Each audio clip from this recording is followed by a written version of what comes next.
I was faced with the hardest game dev choice, which would determine the fate of my game. Should I make the game single player or multiplayer? In order to make this choice, I need to understand the advantages and drawbacks of each option. First, an advantage of a single player game is that it's much faster to develop, and tied closely with that, we'll have much less bugs. Single player is just simply easier to make compared to multiplayer, since you don't have to worry about syncing the world and handling remote messages on top of everything else a normal single player game does.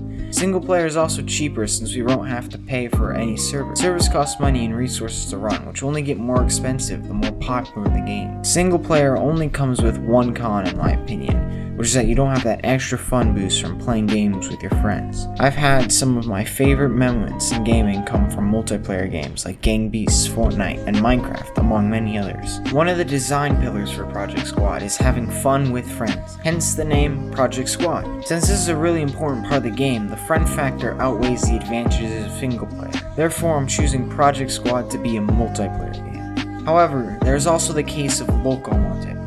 I can easily rule this out simply because you need someone to sit down and play with you, rendering the market for a local multiplayer game much smaller. This means the game would be much less likely to be successful. Some technical people out there might be wondering what networking system I'm using. I've decided to create my own named Skybridge because all the previous networking systems I've tried in the past feels as if I lack control. I've managed to implement TCP and UDP connections that are relayed using a relay server in order to have a host-to-client model. Getting this custom networking system is quite a struggle though. This is my third attempt at making a custom networking system, and getting that first build working over 2 Wi-Fi networks literally had me jumping and cheering that 2 players could even join a world and move around. I released a pre-alpha build with working networking and testing some features to a very small group of select testers, since I'm still working on the stability of the networking system. This pre-alpha build included test generation, an inventory system, crafting test, and an entity test. This is very little and doesn't include a gameplay loop, however that is the very next step. I'm excited to see how far I can take this game. If you want to help me continue development, like, subscribe, and join the Discord linked in the description. I'll see you in the next one. Bye.